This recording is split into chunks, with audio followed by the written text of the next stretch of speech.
Dear student, today I will start lecture for class 10 from chapter pair of linear equations in two variables. In my previous lecture, I had already solved up to question number 14. Today I will start from question number 15. This is lecture number 7 and question gallery part 4. हमने question number 15 को board पर लिखा है। Question number 15 को board पर लिखा है, Meena went to a bank to withdraw ₹2000. She asked the cashier to give her 50 rupees and 100 rupees notes only. Meena got 25 notes in all. Find how many notes of 50 rupees and 100 rupees she received. इसका मतलब यह हुआ कि Meena 2000 rupees निकालने के लिए bank जाती है और वह कैशियर से कहती है कि उसे सिर्फ 50 रुपीज नोट और 100 रुपीज नोट्स का जरूरत है। उसे सिर्फ 50 रुपीज और 100 रुपीज नोट्स चाहिए। कैशियर उसे 50 रुपीज नोट्स और 100 रुपीज नोट्स ही देता है और इस तरह उसे टोटल 25 नोट्स मिलते हैं। तो आपको पता करना है कि 50 रुपीज का कितना नोट्स है और 100 रुपीज का कितना नोट्स है, ये मालूम करना है। तो इसको मान लेंगे, let the number of 50 rupees notes is equal to x and the number of 100 rupees notes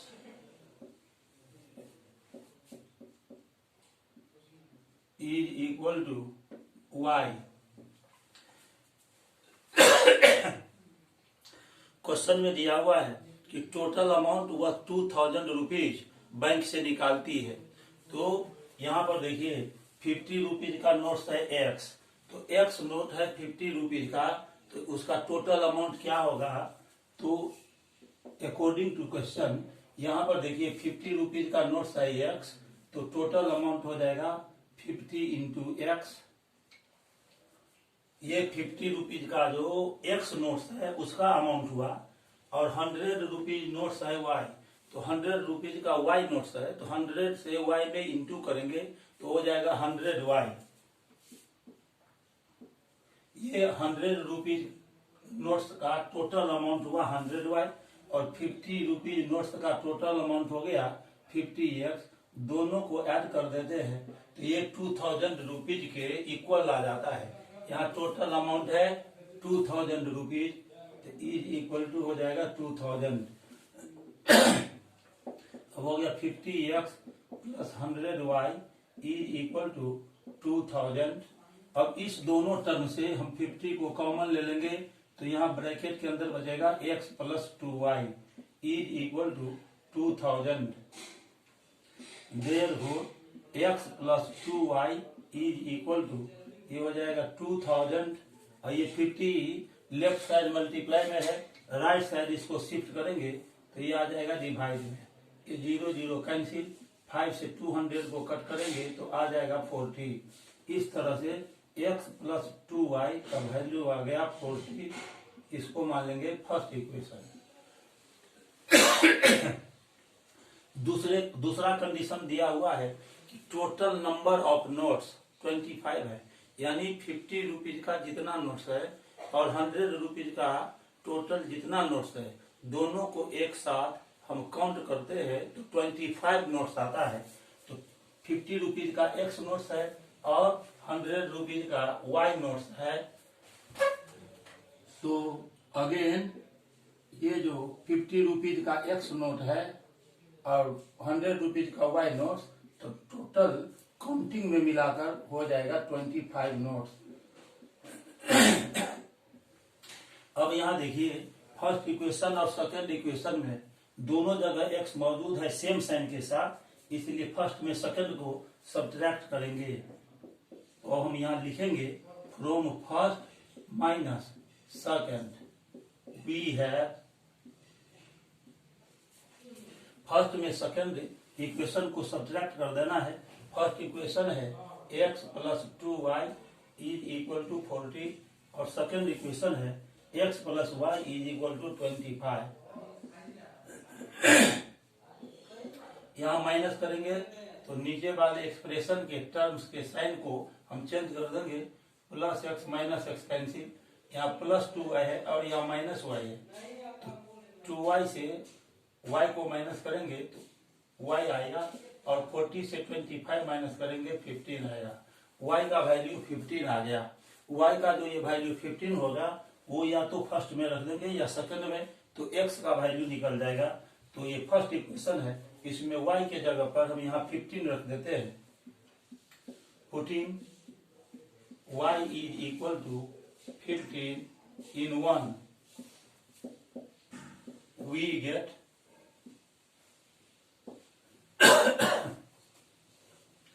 x plus यहाँ 2y है तो 2 और y के जगह पर हम 15 रखेंगे। 2 इंटू 15 इज इक्वल टू 40। इस तरह से x प्लस और 15 टू जा 30 हो गया इज इक्वल टू 40।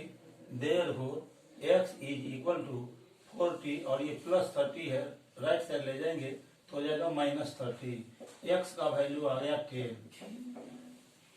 इस प्रकार हमने x का भी वैल्यू मालूम कर लिया और y का भी वैल्यू मालूम कर लिया। तो अब हम लिख सकते हैं लास्ट में द नंबर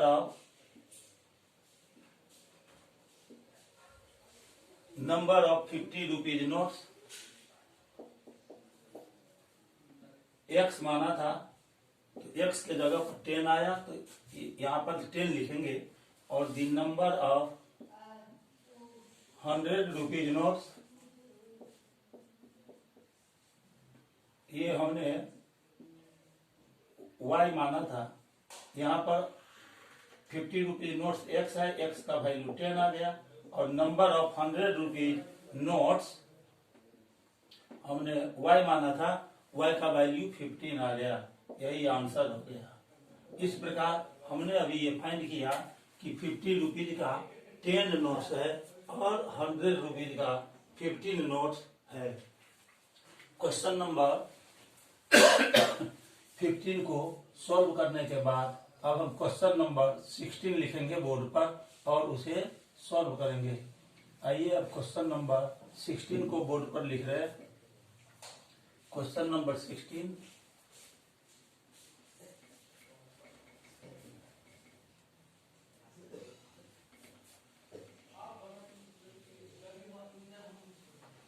क्वेश्चन नंबर 16 को बोर्ड पर लिखेंगे।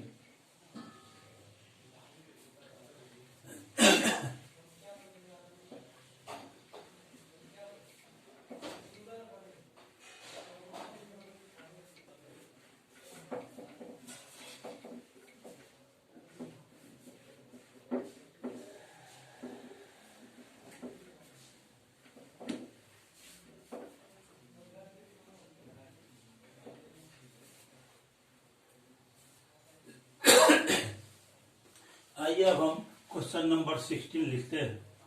Places A and B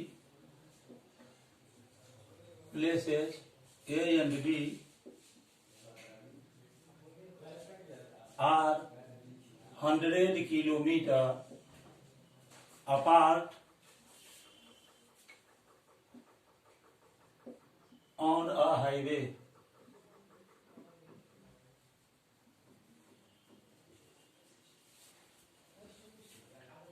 One car starts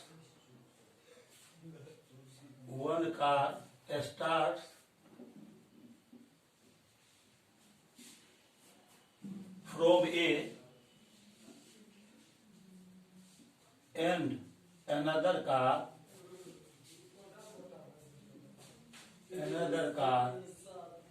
starts from B at the same time.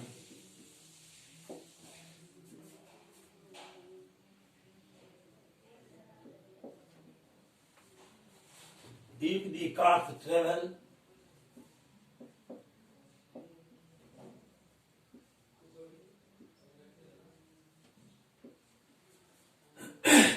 in the same direction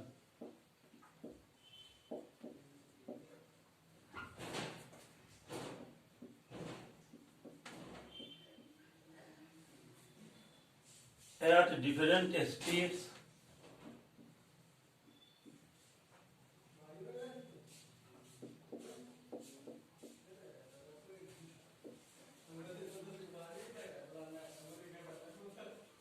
they meet in 5 hours if they travel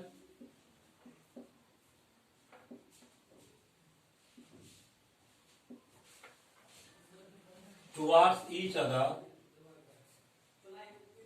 They travel towards each other.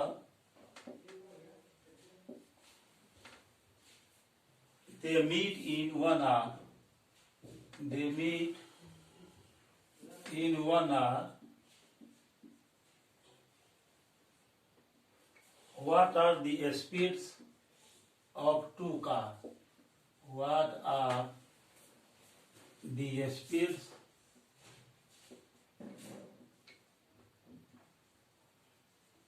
of two cars?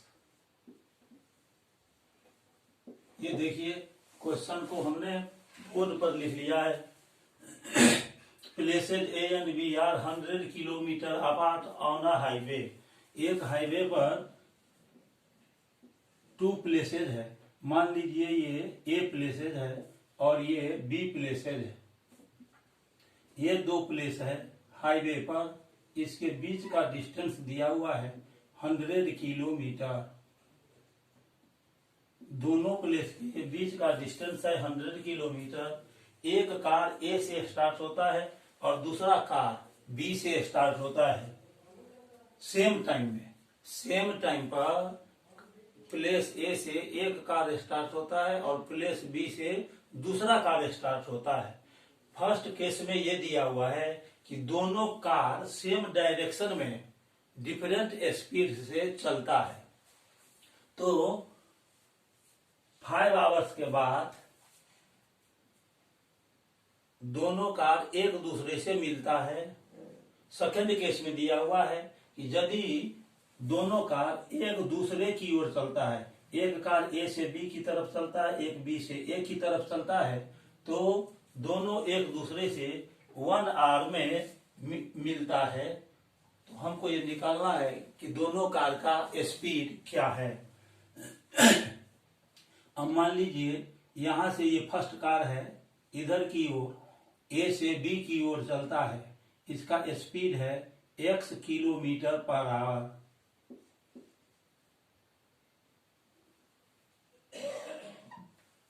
और एक दूसरा car है जो यहां से B से forward direction में ये दूसरी कार चलती है।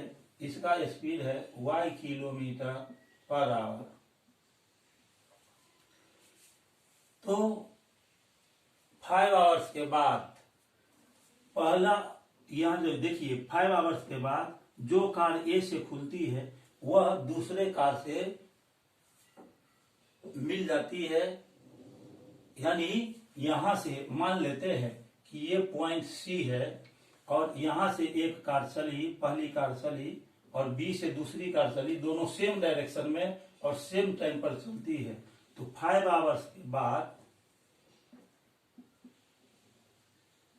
सी पॉइंट पर दोनों कार एक दूसरे से मिल जाती है। तो ये हो गया मीटिंग पॉइंट।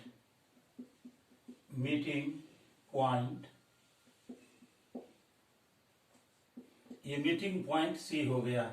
तो कार ए से सी तक जाने में 5 आवर्स का टाइम लेती है और कार बी से दूसरी कार बी से सी तक जाने में यह भी 5 आवर्स का टाइम लेती है।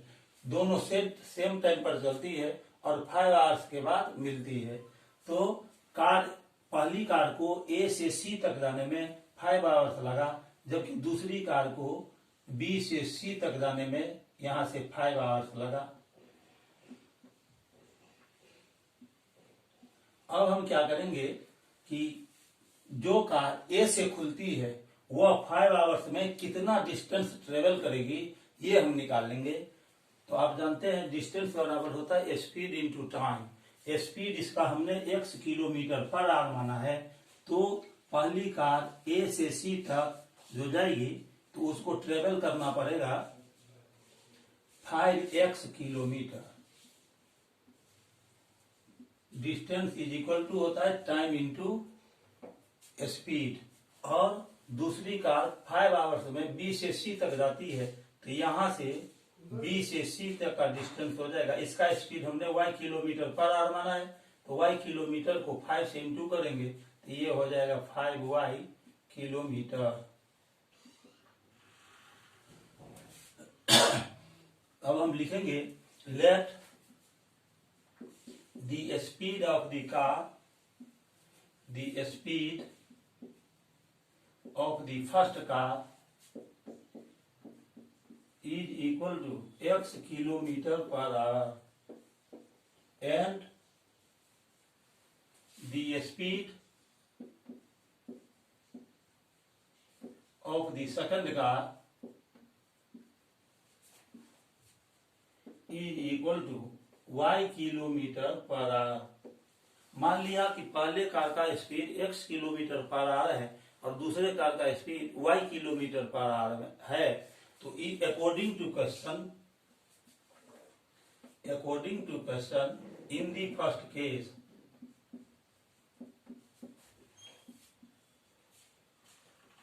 फर्स्ट केस में देखिए ये पहली कार ए से सी तक जाने में 5x किलोमीटर ट्रेवल करती है और दूसरी कार बी से सी तक जाने में 5y किलोमीटर ट्रेवल करती है। जहां पर ये पॉइंट सी दोनों कार का मीटिंग पॉइंट है। अब ए और बी के बीच का डिस्टेंस है 100 किलोमीटर, यानी इस टोटल डिस्टेंस एसी से यदि हम बीसी को माइनस कर दें तो ये ए और बी के बीच का डिस्टेंस निकल जाएगा। ये टोटल डिस्टेंस ए और सी के बीच का 5x किलोमीटर है और बी से सी तक का डिस्टेंस 5y किलोमीटर है। तो इस 5x में से 5y को माइनस कर दे तो ये 100 किलोमीटर डिस्टेंस बच जाएगा। तो हो जाएगा 5x माइनस, यहाँ पर देखिए ये डिस्टेंस है 5y, 5x minus 5y is equal to ये 100 किलोमीटर का डिस्टेंस आ जाएगा। अब हम दोनों से 5 को कॉमन ले लेते हैं तो x minus y is equal to 100। देर हो x माइनस वाई हम निकालेंगे तो ये देखिए 5 से इसको कट कर दिए तो आ जाएगा 20। तो x माइनस वाई का वैल्यू 20 आ गया। ये फर्स्ट इक्वेशन हो गया। अब सेकंड केस में देखिए ये केस 1 का फिगर हमने यहां पर बनाया। केस 1 का ये केस 1 का फिगर हो गया, केस 1। अब केस 2 का हम फिगर बनाएंगे। केस 2 के फिगर में है कि दोनों कार एक दूसरे की ओर चलती है, यानी पहली कार ए से बी की ओर चलती है और दूसरी कार बी से ए की तरफ चलती है। तो ये यहां से इसका स्पीड है y किलोमीटर पर आवर, दूसरे कार का स्पीड है। ये अब हो जाएगा केस नंबर 2। दोनों एक दूसरे की ओर चलती है और 1 घंटा के बाद पहली कार से दूसरी कार की मुलाकात हो जाती है। इसका मतलब कि ये जो कार है मान लीजिए 1 घंटा के बाद यहाँ पर सी पॉइंट पर आती है और दूसरी कार बी से सी पॉइंट पर आती है। दोनों अपोजिट डायरेक्शन में चल रही है। इसमें कार ए को यहां से यहां तक 1 आवर का टाइम लगा और दूसरी कार को बी से मीटिंग पॉइंट सी तक आने में उसको भी 1 आवर का टाइम लगा, क्योंकि दोनों सेम टाइम पर चलती है। ये जो सी हो गया ये सी मीटिंग पॉइंट हो गया। ये दूसरे केस का फिगर है, ये मीटिंग पॉइंट हो गया। अब देखिए ये 1 आवर में इसका स्पीड पहली कार का स्पीड हमने x किलोमीटर पर आवर माना था, तो ये 1 आवर में x किलोमीटर की दूरी ट्रेवल करेगी ए से सी तक जाने में ए से लेकर मीटिंग पॉइंट तक जाने में, और 1 आवर में कार बी, दूसरी कार बी से सी तक पहुंचने में ये y किलोमीटर का डिस्टेंस ट्रेवल करेगी। अब यदि हम AC को BC में ऐड कर देंगे तो टोटल डिस्टेंस AB हो जाएगा। AC plus BC is equal to AB। तो in the second case,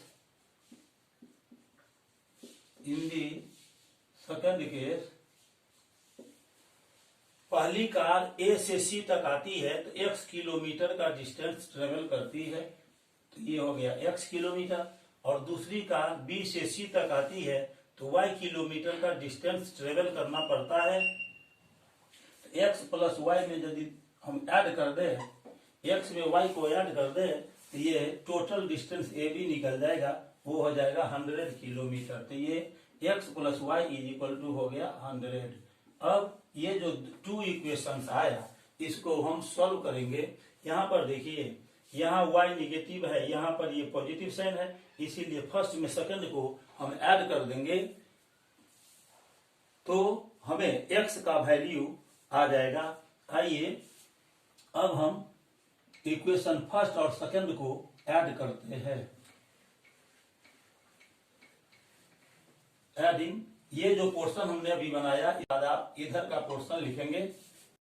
adding first and second, adding first and second,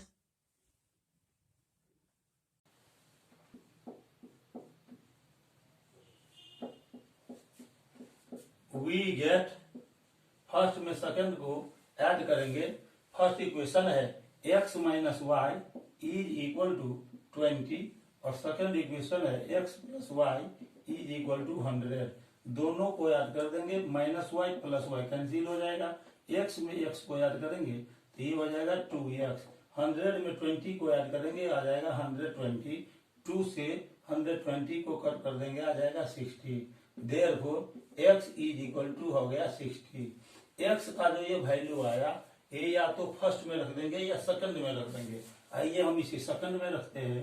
putting, किसी भी इक्वेशन में रख सकते हैं इसको। Putting x is equal to 60 in 2 we gate,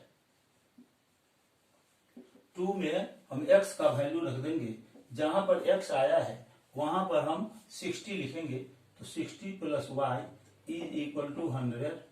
therefore y is equal to आ जाएगा 100 और 60 को राइट साइड शिफ्ट करेंगे तो ये हो जाएगा -60, तो आ गया 40। इस तरह से हमने x का वैल्यू x निकाला, x का वैल्यू हमने 60 निकाला और y का वैल्यू हमने 40 निकाला। तो अब हम लिख सकते हैं the speed of the first car is equal to x kilometre per hour. Board पर हमने लिखा है, तो speed of the first car हमने x किलोमीटर पर आवर लिया है, x का वैल्यू आ गया 60, तो ये हो जाएगा 60 किलोमीटर पर आवर। और speed of the second car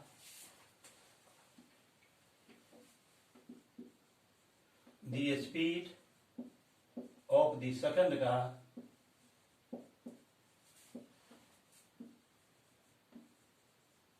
is equal to y kilometre per hour. y का वैल्यू है 40, ये 40 किलोमीटर पर आवर हो गया। इस तरह से कार का स्पीड पहले कार का 60 किलोमीटर पर आवर और दूसरे का 40 किलोमीटर पर आवर आ गया। यही आंसर हुआ। अब क्वेश्चन नंबर 16 को सॉल्व करने के बाद अब हम क्वेश्चन नंबर 17 को बोर्ड पर लिखेंगे।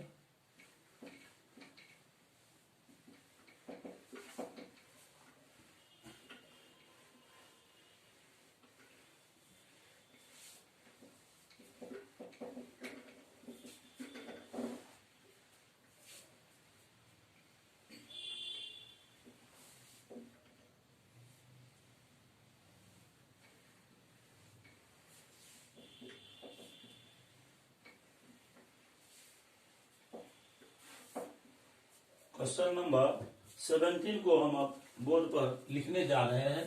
क्वेश्चन नंबर 17 है, the area of a rectangle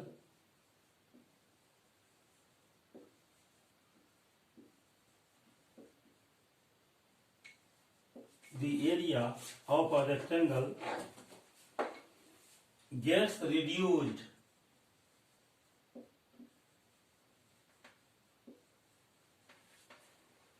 by 9 square units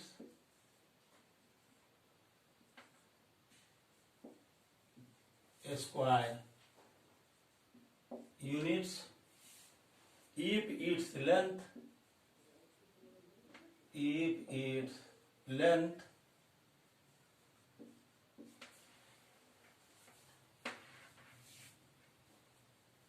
is reduced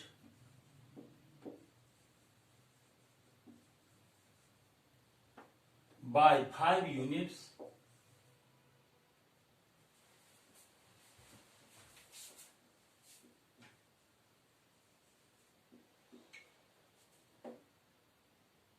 and breadth is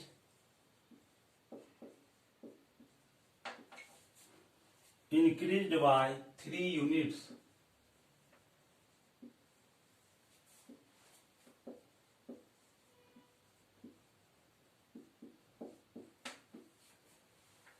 if we increase the length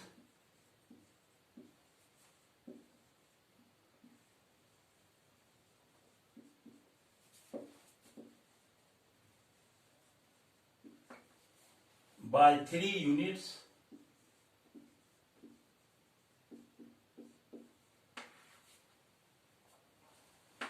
and the breadth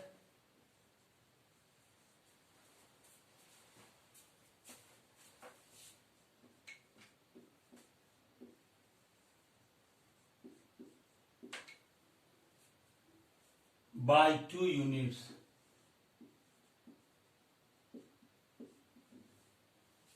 The area increased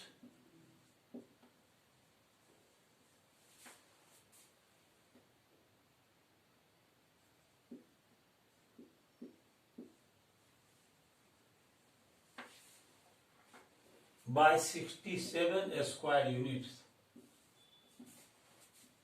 67 square units. Find the dimensions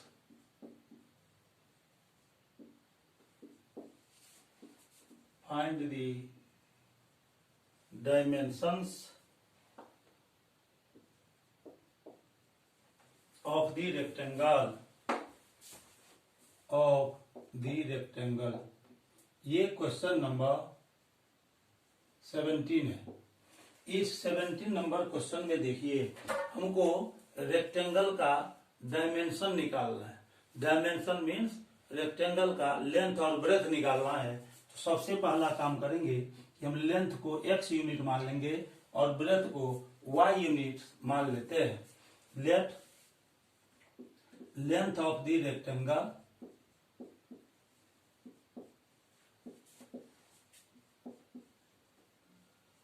is equal to x units and its breadth is equal to y units. Rectangle का length हमने x units मान लिया है और breath को y units हमने माना है।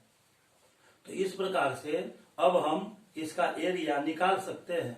आप जानते हैं कि रेक्टेंगल के एरिया का फॉर्मूला होता है length into breadth. Therefore area of the rectangle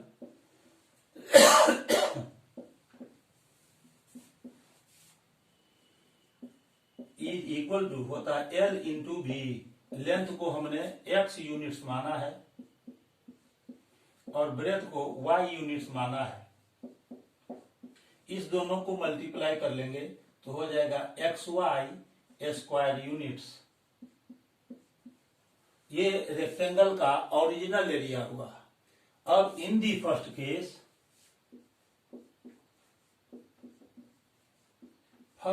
में आप पढ़िए क्वेश्चन को। फर्स्ट केस में दिया हुआ है कि area of a rectangle gets reduced means कम हो जाता है कितना 9 स्क्वायर यूनिट यदि उसका लेंथ रिड्यूस्ड कर दिया जाता है 5 यूनिट से। तो मान लीजिए कि यहाँ पर हमने लिया है लेंथ को x यूनिट, इसको 5 कम कर देंगे, लेंथ को 5 हम कम कर देते हैं तो ये न्यू लेंथ हो जाएगा रेक्टेंगल का, और ब्रेथ को 3 यूनिट्स बढ़ा देते हैं तो ब्रेथ हो जाएगा y प्लस 3 यूनिट्स। इस दोनों को मल्टीप्लाई कर देंगे तो ये न्यू रेक्टेंगल का एरिया हो जाएगा। तो ये जो न्यू रेक्टेंगल का एरिया हुआ वह न्यू रेक्टेंगल का एरिया रिड्यूज कर जाता है कितना 9 square units. 9 square units reduce कर जाता है, मतलब ये नया रेक्टेंगल का जो एरिया है वह एरिया पहले वाले रेक्टेंगल के एरिया XY से 9 कम हो जाता है। नया रेक्टेंगल, फिर से समझिए इसको, न्यू रेक्टेंगल का जो ये एरिया हुआ यहाँ पर क्या किया गया, लेंथ को 5 यूनिट्स रिड्यूज कर दिया गया। क्वेश्चन में दिया हुआ है कि 5 यूनिट्स लेंथ को रिड्यूज कर देते हैं तो ये हो जाएगा x-5, और ब्रेथ को 3 यूनिट्स हम इंक्रीज कर देते हैं तो ब्रेथ हो जाएगा y प्लस 3 यूनिट्स। तो न्यू लेंथ में न्यू ब्रेथ से मल्टीप्लाई करेंगे तो न्यू एरिया हुआ, ये न्यू रेक्टेंगल का एरिया हुआ। ये एरिया ओरिजिनल एरिया से 9 स्क्वायर यूनिट कम है, रिड्यूज हो जाता है। तो इसको लिखेंगे XY minus 9 is equal to, अब x माइनस 5 में y प्लस 3 से मल्टीप्लाई करेंगे तो ये आ जाएगा XY minus 5y plus 3x minus 15।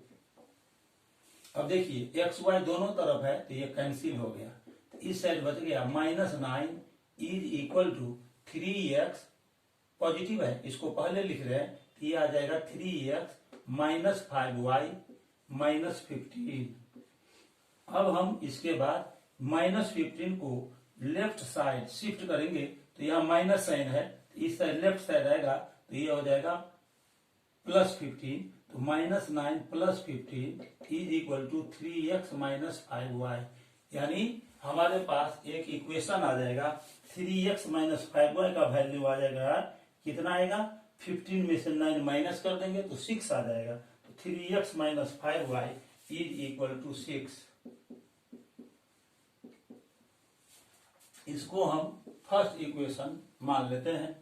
अब सेकंड केस में चलिए, सेकंड केस में है कि यदि उसका लेंथ 3 यूनिट्स इंक्रीज कर देते हैं और ब्रेथ 2 यूनिट्स इंक्रीज करते हैं तो एरिया 67 स्क्वायर यूनिट्स इंक्रीज कर जाता है। तो इन दी सेकंड केस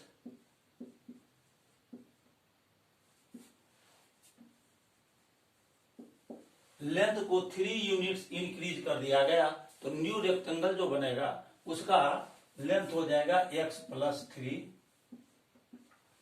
और ब्रेथ को 2 यूनिट्स इंक्रीज किया जाता है तो न्यू रेक्टेंगल का ब्रेथ हो जाएगा y प्लस 2।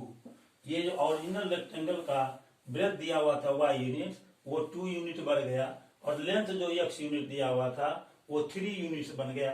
तो ये x प्लस 3 में और y प्लस 2 को मल्टीप्लाई कर देंगे तो न्यू रेक्टेंगल का एरिया मिल जाएगा। ये न्यू रेक्टेंगल का एरिया 67 स्क्वायर यूनिट इंक्रीज कर जाता है। इसका मतलब कि न्यू रेक्टेंगल का एरिया ओरिजिनल रेक्टेंगल के एरिया से 67 स्क्वायर यूनिट ज्यादा है। ये इक्वल टू हो जाएगा, अब ओरिजिनल एरिया है रेक्टेंगल का XY, तो ये XY से 67 ज्यादा हो जाता है तो इसमें 67 हम ऐड कर देंगे। अब इस दोनों को मल्टीप्लाई कीजिए तो हो जाएगा XY plus 2x plus 3y plus 6 is equal to XY plus 67। XY और XY दोनों तरफ से कैंसिल हो गया तो यहाँ बच जाएगा 2x plus 3y plus 6 is equal to 67। Therefore 2x plus 3y is equal to 67 और ये माइनस 6, तो 2x plus 3y is equal to हो गया 61। इसको मान लेंगे सेकेंड इक्वेशन। अब फर्स्ट इक्वेशन को और सेकेंड इक्वेशन को सॉल्व करना है। तो यहाँ पर हम क्या करेंगे, दोनों इक्वेशन में y का कोफिशिएंट जो है उसका एब्सोल्यूट वैल्यू सेम कर लेंगे। चूंकि साइन दोनों का डिफरेंट है, यहाँ माइनस है यहाँ प्लस है, तो फिर उसके बाद उसको ऐड करेंगे। आइए इसमें हम 3 से मल्टीप्लाई कर देते हैं और इसमें 5 से मल्टीप्लाई कर देंगे और तब इसके बाद दोनों इक्वेशन को हम ऐड करेंगे।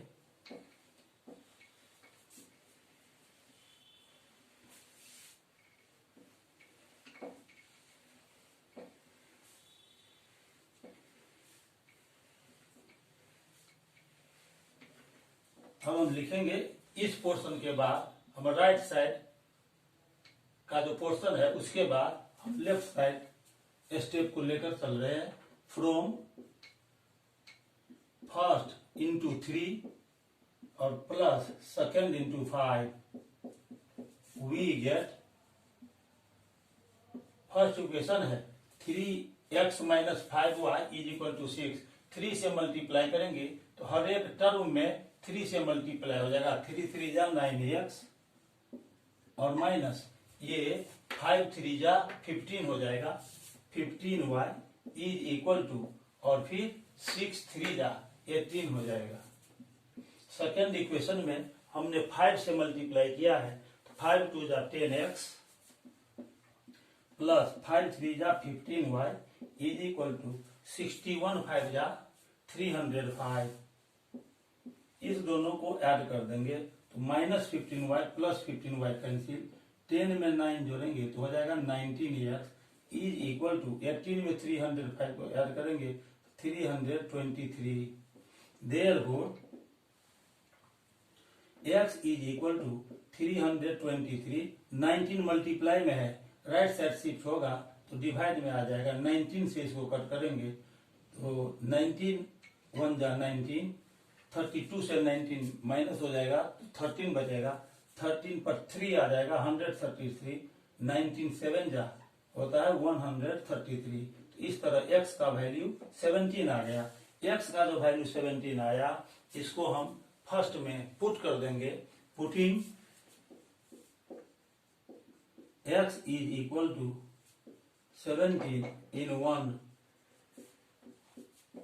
वी गेट, अब ये जो फर्स्ट इक्वेशन है उसमें हम x का वैल्यू 17 पुट करेंगे तो आप देखिए यहाँ पर 17 आ जाएगा। 3 into 17 minus 5y is equal to 6। अब इससे हम y का वैल्यू फाइंड कर लेंगे।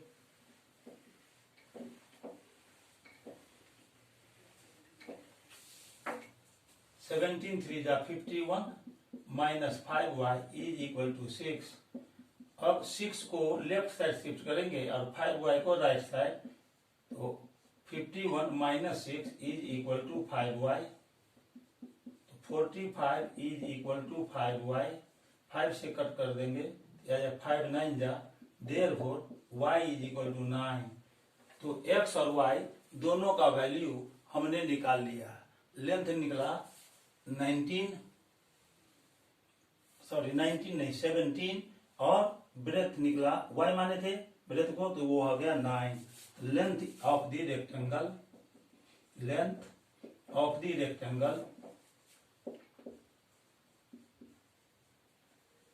इज इक्वल टू, हमने माना था x यूनिट्स, x का वैल्यू 17 आया तो ये हो जाएगा 17 यूनिट्स और ब्रेथ ऑफ द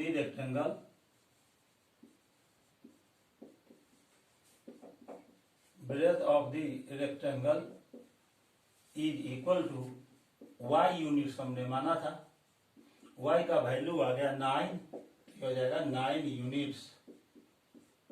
यही दोनों आंसर हुआ, यही डायमेंशन है रेक्टेंगल का। तो इस प्रकार अभी हमने क्वेश्चन नंबर 17 को सॉल्व किया है। क्वेश्चन नंबर 17 को सॉल्व करने के बाद अब हम क्वेश्चन नंबर 18 लिखेंगे। तो आइए क्वेश्चन नंबर 17 के बाद क्वेश्चन नंबर 18 को लिख रहे हैं।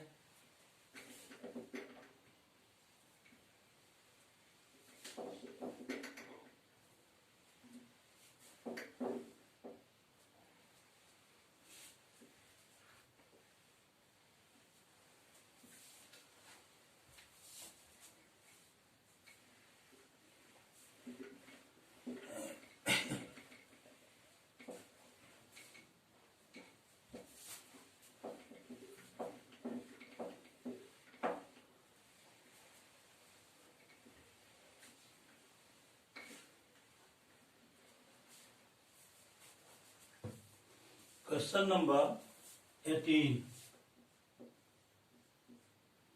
क्वेश्चन नंबर 18 है, a boat goes 30 kilometer upstream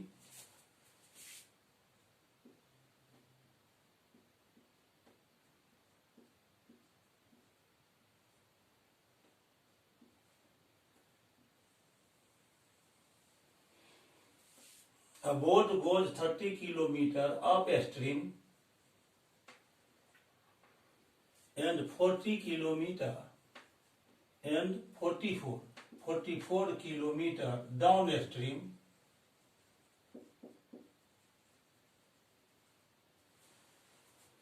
in 10 hours.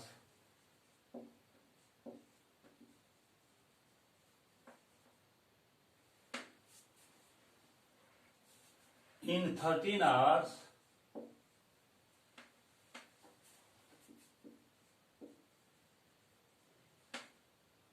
it can go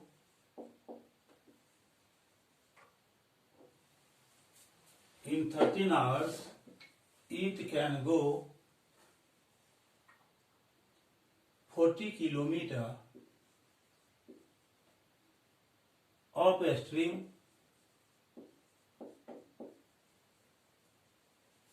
and 55 kilometer downstream.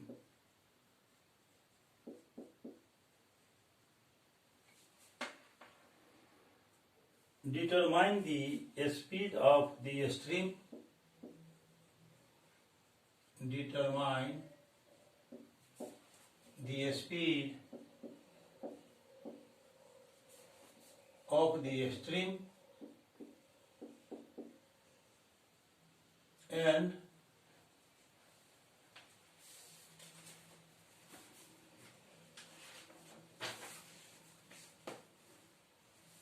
that of the boat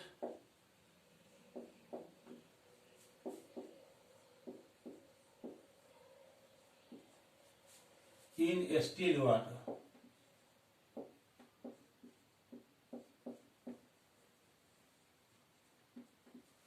अब इसको सॉल्व करेंगे। अब सबसे पहले आप समझिए कि डाउन स्ट्रीम क्या होता है और अप स्ट्रीम क्या होता है। डाउन स्ट्रीम का मतलब हुआ कि जिधर स्ट्रीम का डायरेक्शन है, यानी जिधर पानी के करंट का डायरेक्शन है, ये वाटर करंट का डायरेक्शन हो गया, ये हो गया वाटर करंट का डायरेक्शन। और ये जो बोट है, ये बोट का डायरेक्शन भी उसी डायरेक्शन में है। बोट का मोशन का डायरेक्शन वाटर करंट के डायरेक्शन में है। बोट भी करंट के डायरेक्शन में जा रहा है वाटर के साथ, तो इसको बोलते हैं हम डाउन स्ट्रीम।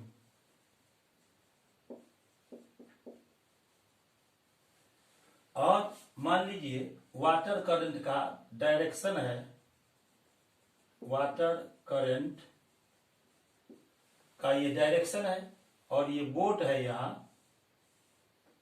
ये बोट उल्टा डायरेक्शन में आ रहा है, अपोजिट डायरेक्शन में आ रहा है, तो ये कहलाएगा अप स्ट्रीम। कहने का ये मतलब हुआ, यदि बोट करंट के डायरेक्शन में ट्रेवल कर रहा है, जा रहा है, तो हम कहेंगे कि बोट डाउन स्ट्रीम में जा रहा है। और यदि बोट वाटर करंट के डायरेक्शन के अगेंस्ट अपोजिट डायरेक्शन में आ रहा है तो हम कहेंगे कि बोट अप स्ट्रीम में डिस्टेंस ट्रेवल कर रहा है, यानी करंट के डायरेक्शन के अपोजिट डायरेक्शन में बोट आ रहा है।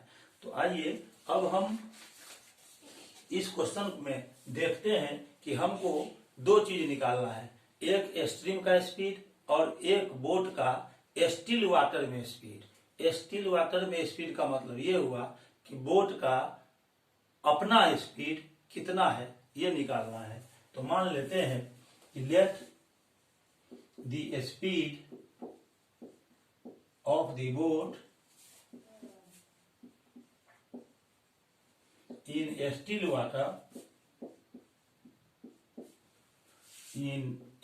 water is equal to x kilometer per hour and the speed of the stream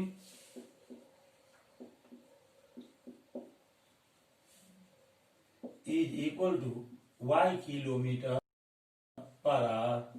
अब देखिए यहाँ पर डाउन स्ट्रीम में बोट का स्पीड कितना होगा, यह यदि आपको मालूम करना हो तो बोट के स्पीड में स्ट्रीम का स्पीड ऐड हो जाता है, क्योंकि बोट डाउन स्ट्रीम में वाटर करंट के साथ साथ जाता है, इसीलिए बोट को डिस्टेंस ट्रेवल करने में आसानी होगी, मदद मिलेगी।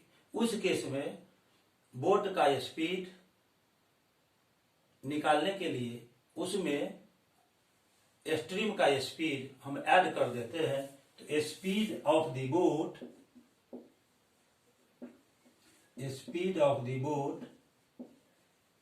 डाउन स्ट्रीम, तो इसमें बोट का जो स्पीड हमने x माना, इसमें स्ट्रीम का स्पीड y ऐड हो जाएगा, तो हो जाएगा x plus y kilometre per hour. और यदि बोट अप स्ट्रीम में आ रहा है, यानी वाटर करंट के डायरेक्शन के अपोजिट डायरेक्शन में आ रहा है, तो उस समय बोट का जो रिजल्टेंट स्पीड होगा वह होगा x माइनस वाई, यानी बोट के स्पीड से स्ट्रीम का स्पीड माइनस कर देते हैं। स्पीड ऑफ द बोट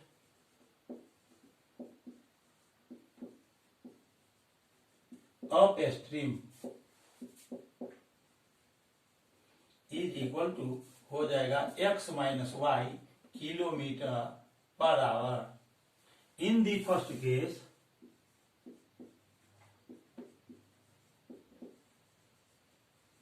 अब देखिए ये जो फर्स्ट केस में क्या है, फर्स्ट केस में है कि अप स्ट्रीम में 30 किलोमीटर जाता है बोट, तो अप स्ट्रीम में बोट 30 किलोमीटर जाता है, डिस्टेंस दिया हुआ है 30 किलोमीटर, और अप स्ट्रीम में बोट का स्पीड है x minus y kilometre per hour. तो हम ये निकालेंगे कि अप स्ट्रीम 30 किलोमीटर जाने में बोट को कितना टाइम लगता है।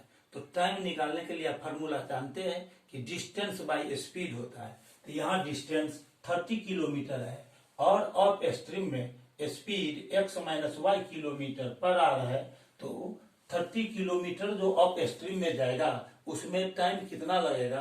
तो डिस्टेंस बाय स्पीड, डिस्टेंस है 30 किलोमीटर और स्पीड है x माइनस वाई, तो 30 किलोमीटर अप स्ट्रीम जाने में बोट को टाइम लगेगा 30 बाई x माइनस 1 आवर, और 44 किलोमीटर डाउन स्ट्रीम में जाता है। तो 44 किलोमीटर डाउन स्ट्रीम में जाएगा। तो यहाँ पर आप देख रहे हैं कि डाउन स्ट्रीम में बोट 44 किलोमीटर का डिस्टेंस ट्रेवल कर रही है और उसमें स्पीड उसका है x प्लस वाई। तो 44 किलोमीटर जाने में बोट को कितना टाइम लगेगा, इसके लिए डिस्टेंस बाय स्पीड का पुनः इस्तेमाल करेंगे। तो डिस्टेंस है 44 और डाउन स्ट्रीम में स्पीड है x प्लस वाई, तो 44 बाय x प्लस वाई। ये दोनों टाइम को यदि हम ऐड कर देते हैं तो इस दोनों टाइम को मिलाकर टोटल लग रहा है 10 आवर्स। ये इज इक्वल टू हो जाएगा 10। अब हम क्या करेंगे, इस दोनों टर्म से हम 2 को कॉमन ले लेते हैं। 2 कॉमन ले लीजिए और 2 को कॉमन ले लेंगे तो यहाँ हो जाएगा 15/x - y plus 22/x + y is equal to 10। अब यहाँ से 2 मल्टीप्लाई में है तो 2 से 10 को कट करेंगे तो आ जाएगा 5, यानी 15/x - y plus 22/x + y is equal to आ गया 5। अब ये फर्स्ट इक्वेशन हो गया, ये फर्स्ट इक्वेशन आ गया। अब हम क्या करेंगे कि सेकंड केस में जो कंडीशन दिया हुआ है, जो सेकंड कंडीशन दिया हुआ है, उसको फॉलो करते हुए दूसरा इक्वेशन हम अब निकालते हैं।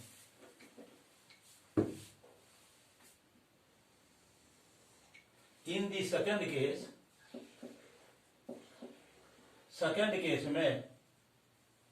केस में देखिए 30 आवर्स में वह बोट 40 किलोमीटर अप स्ट्रीम में ट्रेवल कर रही है और 55 किलोमीटर डाउन स्ट्रीम में।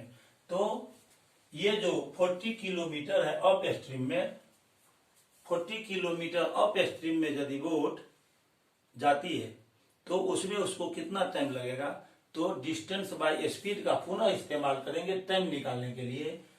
तो अप स्ट्रीम में 40 किलोमीटर डिस्टेंस ट्रेवल करती है तो डिस्टेंस हो गया 40, और अप स्ट्रीम में स्पीड है x - y, तो x - y से 40 को हम डिवाइड करेंगे तो अप स्ट्रीम में 40 किलोमीटर जाने का जो टाइम है वह निकल गया।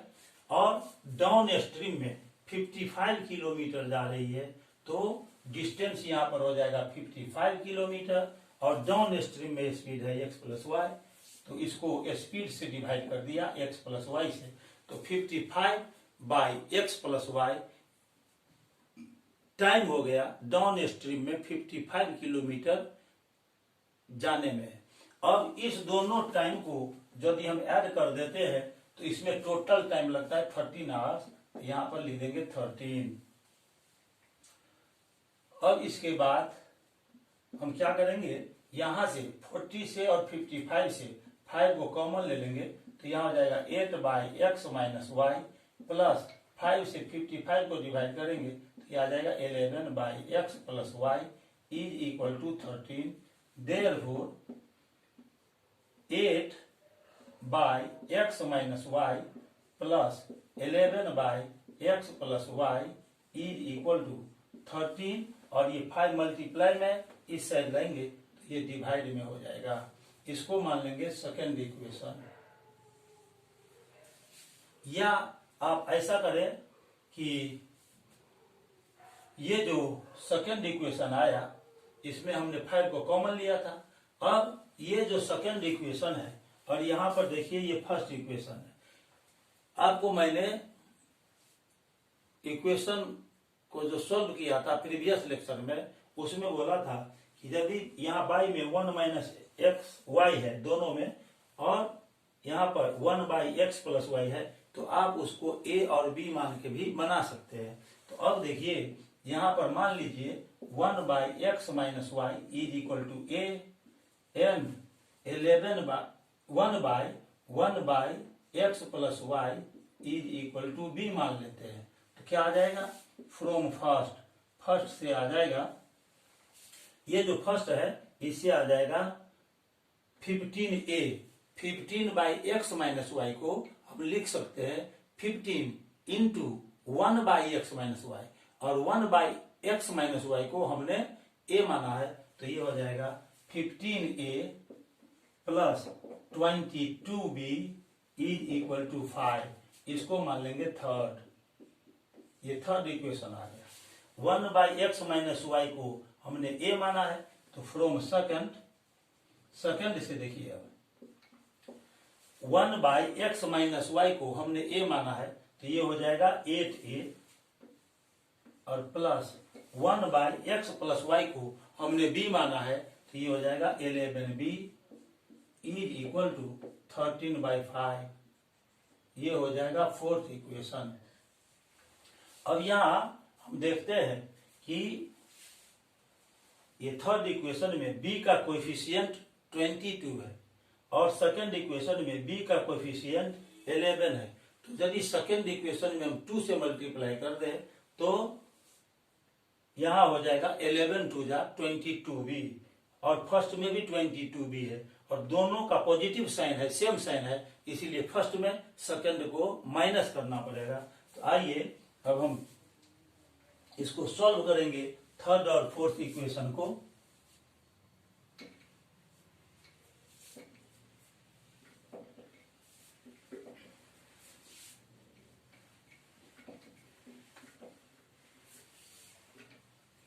इसके लिए हम इसमें 2 से मल्टीप्लाई कर देते हैं 4 में और उसके बाद फोर्थ में 2 से मल्टीप्लाई कर देते हैं और उसके बाद थर्ड में से माइनस करेंगे। तो लिखेंगे फ्रॉम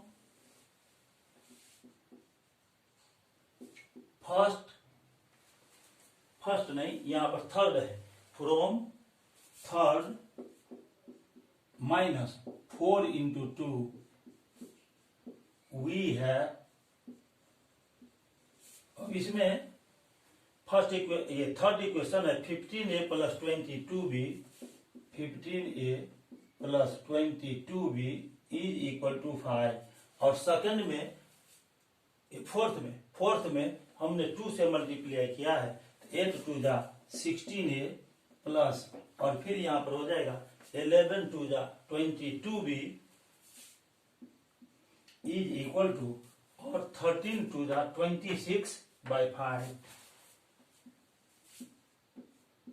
यहां सब्ट्रैक्ट कर रहे हैं, इसीलिए नीचे वाला जो इक्वेशन है उसके टर्म का साइन बदल जाएगा, यहां माइनस हो गया, ये प्लस में 20b और माइनस में 20b कट गया, 15a माइनस 16a ये हो जाएगा -a। अब यहां पर लिख सकते हैं 5 माइनस 26/5 तो -a इज इक्वल टू, इसको यदि हम सोल्व करेंगे तो आ जाएगा 25 माइनस 26/5 तो -a is equal to -1/5।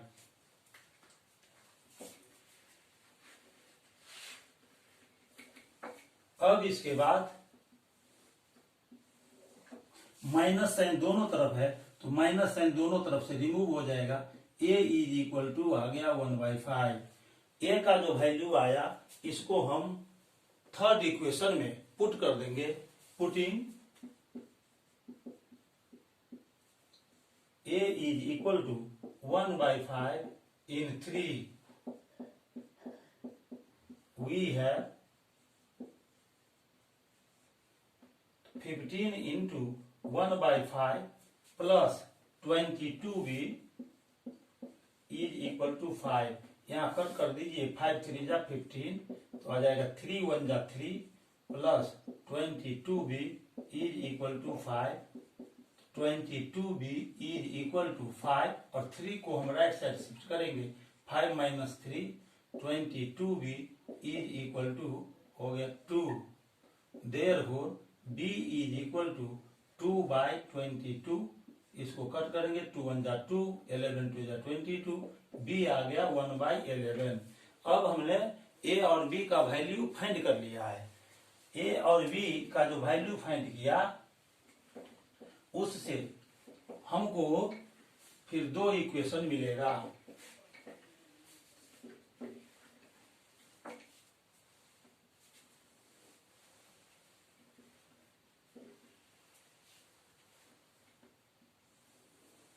a is equal to, हमने 1/5 लिखा है, a is equal to 1/5। a हमने माना था 1/x माइनस y को हमने a माना था तो a के जगह पर लिखेंगे 1/x minus y is equal to 1/5। इसको क्रॉस मल्टीप्लाई कर दीजिए तो आ जाएगा, क्रॉस मल्टीप्लाई करने पर आ जाएगा x minus y is equal to 5। ये हो गया फिफ्थ इक्वेशन। और b का वैल्यू हमने निकाला है 1/11, b is equal to 1/11। b हमने माना था 1/x प्लस y को तो b के जगह पर लिखेंगे 1/x plus y is equal to 1/11। यहां भी क्रॉस मल्टीप्लाई करेंगे तो आ जाएगा x plus y is equal to 11। अब x और y में दो आसान इक्वेशन हमें मिल गया। इस दोनों इक्वेशन को सॉल्व करेंगे। यहाँ देखिए -y है और यहाँ +y है। यदि 5 में 6 को ऐड करते हैं तो -y + y कैंसिल हो जाएगा, x का वैल्यू हमें मिल जाएगा। तो लिखेंगे फ्रॉम 5 + 6 वी है, 5 में 6 को ऐड करेंगे तो 5 है x - y और 6 है x + y = 11। इस दोनों को ऐड कर देंगे, -y + y cancel, 2x x - y = है 5। अब 5 में 11 को ऐड करेंगे तो आ जाएगा 16, 2 8 जा 16, तो x का वैल्यू आ गया 8। x का जो वैल्यू 8 आया इसको हम 5 में पुट कर देंगे। पुटिंग x = 8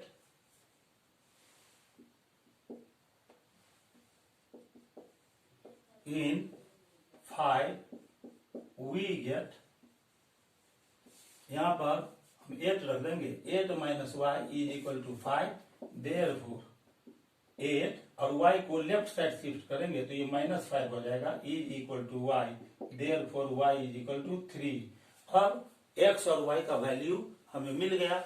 x हमने माना था speed of the boat in still water, speed of the boat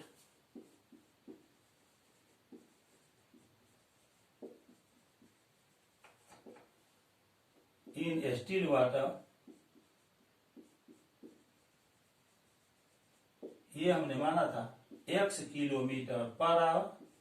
x का वैल्यू आया 8, तो ये हो जाएगा 8 km/h। और speed of the stream, speed of the stream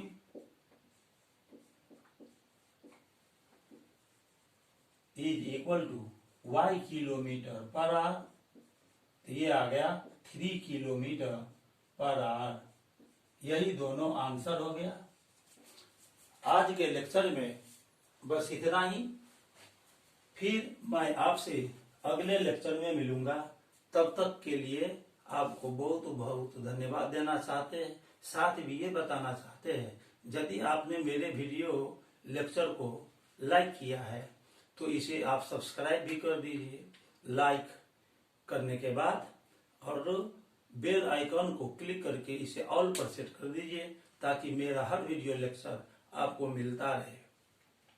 एक बात और कहना चाहता हूँ कि यदि आपके फ्रेंड सर्किल में या रिलेशनशिप में क्लास 9, 10th या NTSC ओलंपियाड लेवल के स्टूडेंट हैं तो आप उन्हें भी मेरा वीडियो लेक्चर शेयर कर दीजिए, ताकि उन्हें मैथ सब्जेक्ट के प्रिपरेशन में मदद मिल सके। इसी आशा के साथ आपसे आज मैं विदा लेता हूं। अगले लेक्चर में मैं पुनः मिलूंगा। तब तक के लिए बहुत बहुत धन्यवाद। Thank you very much.